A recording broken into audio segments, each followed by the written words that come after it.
Bien-aimés, loué soit Jésus-Christ à jamais.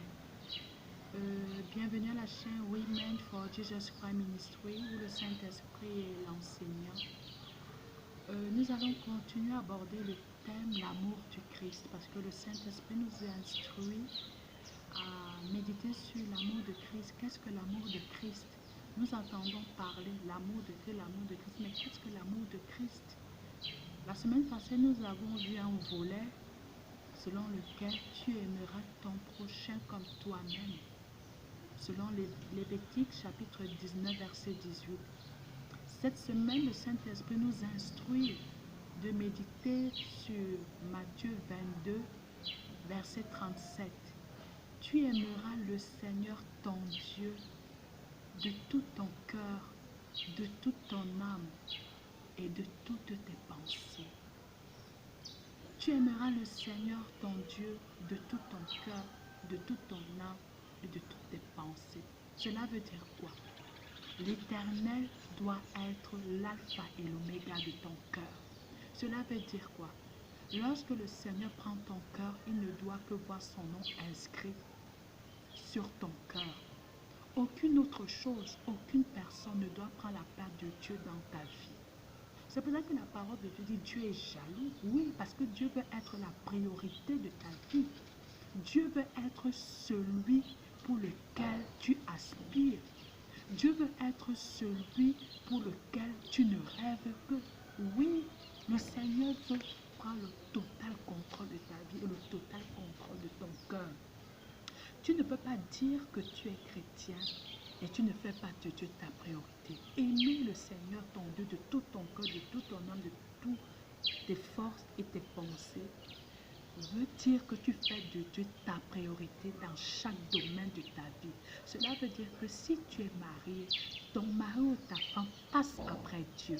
Si tu as tes enfants passent après Dieu. Si tu as du travail, si tu as des richesses ou autre, je ne sais pas quoi, tout cela passe après Dieu. Dieu doit être le centre. Il doit être l'alpha et l'oméga de ta vie.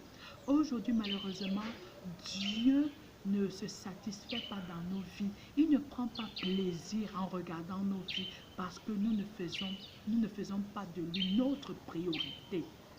Si tu décides aujourd'hui de faire de Dieu ta priorité, si tu décides de dire c'est toi seul que je vais aimer, si tu décides de dire sans toi Seigneur je ne suis rien, je ne peux rien, si tu décides de dire comme Moïse a dit Seigneur si tu ne vas pas devant nous, nous ne partons pas, et si tu ne vas pas derrière nous, nous ne partons pas. C'est ce que Moïse a dit.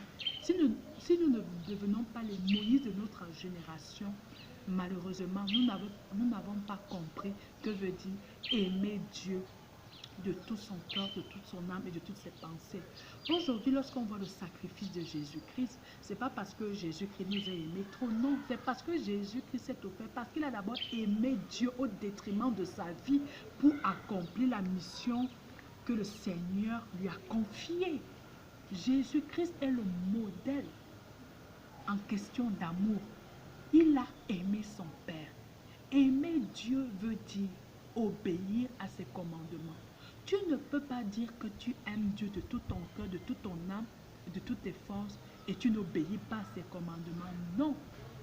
Aimer Dieu veut dire obéir à ses commandements. Aujourd'hui, malheureusement, je vois ce qu'on appelle les cas de possession. Ce n'est pas de l'amour.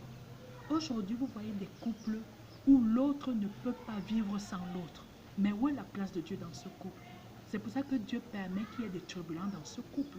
Lorsque ce couple remettra Dieu en priorité, c'est-à-dire au premier plan, Dieu rétablira l'ordre parce que c'est Dieu d'abord, après les conjoints et après le reste. C'est Dieu d'abord, après le travail, le reste. C'est Dieu d'abord, après les parents. Dieu doit d'abord être ton summum. Mais malheureusement, je vois aussi des couples ou des familles monoparentales qui adorent leurs enfants plus que Dieu. Leurs enfants deviennent des idoles. Lorsque le Seigneur voit en toi que ton cœur est partagé, c'est-à-dire le total amour qui devait être destiné à Dieu, tu le donnes plutôt à l'enfant. Tu le donnes plutôt à des acquisitions matérielles. Je t'assure que Dieu est tellement jaloux, ne prend pas plaisir. Il faut que les choses se remettent à l'ordre. Dieu a dit, il n'y a pas deux commandements. Tu aimeras ton Dieu le Seigneur de tout ton cœur, de toute ton âme et de toutes tes forces. S'il y a quelque chose pour lequel tu dois te battre sur cette terre, c'est aimer Dieu sincèrement. Il est vain de se battre pour avoir un époux. Il est vain de se battre pour avoir des enfants. Il est vain de se battre pour avoir du travail. Il est vain de se battre pour les choses éphémères de ce monde. Ta vraie bataille est de faire tout faire pour aimer Dieu totalement, sans condition.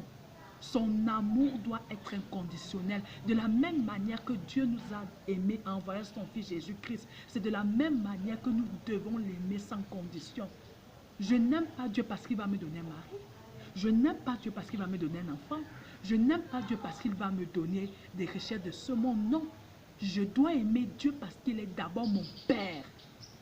Et comme mon Père, il est mon Créateur. Mon amour pour lui doit être sans condition. Aujourd'hui, tu vois des chrétiens enlancés dans des prières, des jeûnes et tout, pour un but précis. C'est pour ça que Dieu a dit, il n'y a plus de chrétiens qui m'aiment sans intérêt. Aujourd'hui, tu vas voir des chrétiens de janvier en décembre aller devant la face de Dieu, être régulier parce qu'il attend le boulot, parce qu'il attend le mariage. Non, non, non, non, non. Que notre amour soit sincère. Que notre amour soit réel. Parce que Dieu dit, il recherche des véritables adorateurs qui l'adoreront en esprit et en vérité. Selon Jean 4, 23. Donc je prie que le Saint-Esprit nous révèle le véritable amour qui est Dieu. Je prie que le Saint-Esprit restaure notre communion avec l'Éternel. Je prie que le Saint-Esprit nous donne des vrais sentiments, des sentiments réels, qu'on adore réellement Dieu pour ce qu'il est et non pour ce qu'il nous donne. Que le Saint-Esprit qui a permis que je libère ce message nous rencontre, parce qu'il est vain de courir après des choses éphémères et après rater le paradis. Dieu nous jugera selon deux choses.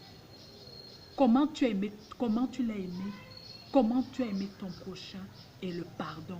Que l'amour du Christ nous inonde et que le Saint-Esprit se révèle à nous. Shalom, shalom.